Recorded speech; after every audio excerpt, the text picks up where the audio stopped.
In rich countries, recycling is sometimes adopted as environmental policy. In Eritrea, it's a necessity.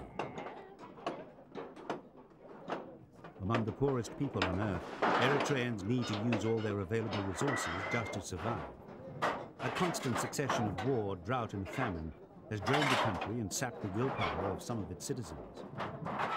Some, but by no means all. Ingenuity abounds, and taking care of yourself is not only part of daily life, but rooted in Eritrean tradition and national philosophy. The main concept is the concept of self-reliance. Is a basic concept that has been developed through the whole 30 years of liberation struggle in Eritrea. So the idea that if you have few resources and no external aid in whatever kind of financial, material, whatever, you have to rely as much as possible on your own resources. Since obtaining independence from Ethiopia, Eritreans have fought sporadically and indiscriminately with their former masters.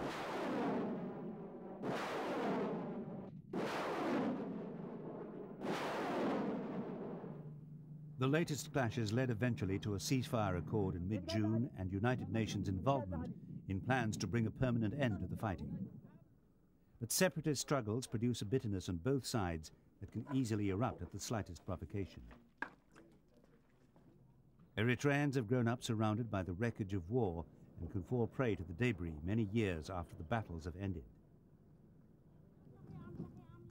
More than 1 million people have been on the move, fleeing the latest border conflict or seeking relief from the lack of rain and food.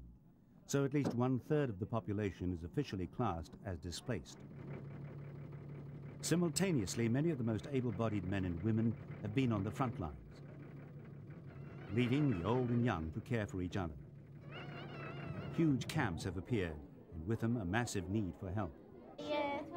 The Eritreans' creed of self-reliance has been tested and found wanting, but there's no point in letting pride get in the way of survival, especially as it's a national problem, Ethiopian as well as Eritrean, that is partly to blame for the recurring clashes and the children suffering. Eritreans can help themselves at the moment, but only to a limited extent. This is just the tip of the iceberg. Across the country, we're talking about 750,000 people who are homeless, people who need shelter, people who need food. And they're very difficult to reach, a lot of them, because they are dispersed. They are also in isolated areas, in areas which are insecure because of the fighting. And so it's going to be a real challenge to get to them. Various United Nations organizations are working to alleviate the pain, but even as the latest peace accord was being signed, other threats were growing. The entire Horn of Africa is in trouble, but in Eritrea and Ethiopia, the potential for catastrophe is made worse by the bloody friction between them. And so often in developing countries, the causes involve history, politics, diplomacy, and geography, but mostly power and its concentration in too few hands. Eritrea's capital of Asmara still retains some of the Italian character imposed by its former colonial rulers. Italy's rule was followed by an interim British military administration, and then the United Nations stepped in, uniting Ethiopia and Eritrea in a federation. But differences led to confrontation, fighting, and eventually Eritrean sovereignty. 9 years of independence was celebrated this May the 24th in typical style. Former separatist fighter, now President Isaias Afwerki, applauding these soldiers on their way to the front before the ceasefire was agreed. Love of country and a sense of unity seem to be ingrained in Eritreans from birth. Boys everywhere play war games, but in Asmara they display greater sophistication, adopting a symbol that reflects Eritreans' belief in themselves. The outlined number represents one heart, one people, one country. It might seem idealistic, but in some respects Eritreans have been practicing that for years. This is part of what's believed to be the first mosque in Africa, established 1,400 years ago in what is now the port of Massawa. Just over half the Eritreans are Muslims, mostly Sunnis. But Christianity has an even longer history here, and Roman Catholics, Eritrean Orthodox and Muslim worshippers seem happily united by their nationality. Religion of whatever denomination has supported Eritreans through years of colonialism, poverty, war and natural disasters. Many of them believe they've not received the international backing they feel their treatment by Ethiopia deserves. So they've turned inwards to their faith and to each other, strengthening the sense of national identity. Their self-reliance has been spiritual as well as material.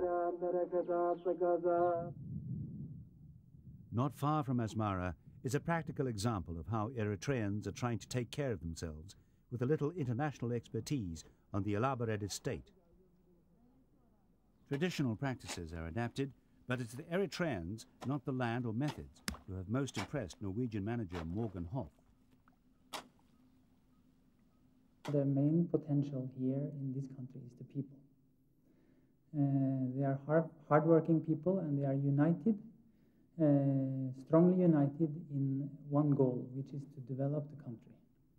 This is a security also for investors, because they will always find good partners that want to work hard to make business in their own country. Of course, under the present circumstances, no investor will think of coming to Eritrea. So the first thing Eritrea needs is peace. Once we have the peace, I think it's one of the most promising countries because of total lack of corruption, no crime as far as I have experienced in the 4 years I have been here. It's a safe and secure country, and that's very important for investors also. International involvement in Eritrea's economy is still relatively slight, partly because it doesn't have huge reserves of easily exploitable natural resources. But on the Red Sea coast near Massawa, foreign experts are helping develop Eritrea's potential in an unusual venture. Seawater Farm Eritrea has been established with American know-how to develop the desert coastline. Saltwater tanks are home to shrimps, which will also be sold abroad as food to raise hard currency. The smaller one is sort of the typical. Fish are also reared, in this case tilapia. The flesh is sold as food, the treated bones and innards fed to the shrimp, and the skin processed as a form of leather. The shrimp and fish excrement in the water are fertilizer for a variation of salicornia, a salt-loving succulent used as food, also to produce oil.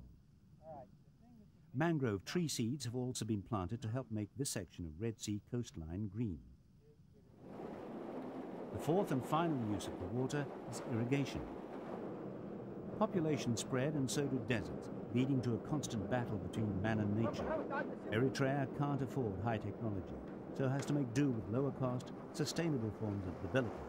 A seawater farm could be a solution. Its head, Carl Hodges of the United States, believes there's great potential. There's 40,000 kilometers of desert seacoast like this. Eritrea has 1,400 of them. Eritrea only has 6 people out of every 10,000 on the earth, but they have 3.5% of the desert coast. So it's a tremendous opportunity for Eritrea. But realizing opportunities and fulfilling potential are perennial third world problems. Eritreans like these are making the best of what they've got. But while self-reliance is admirable, a lingering bitterness towards foreign involvement could be self-defeating for the economy. For Eritrea, the lesson we draw is that we were not supported by the international community when Ethiopia annexed us. We were left alone to fight for our independence in the old days. We were told then that Eritrea is not independent, it's a liberation movement. Countries do not support liberation movements. We are a sovereign nation now. We've been invaded. Again, it's the same reaction. So for Eritrea, the message is that salvation depends on its own people. An interesting sentiment, but nature and regional politics never leave Eritreans or their neighbors alone. No one seems able to stop the recycling of drought or war.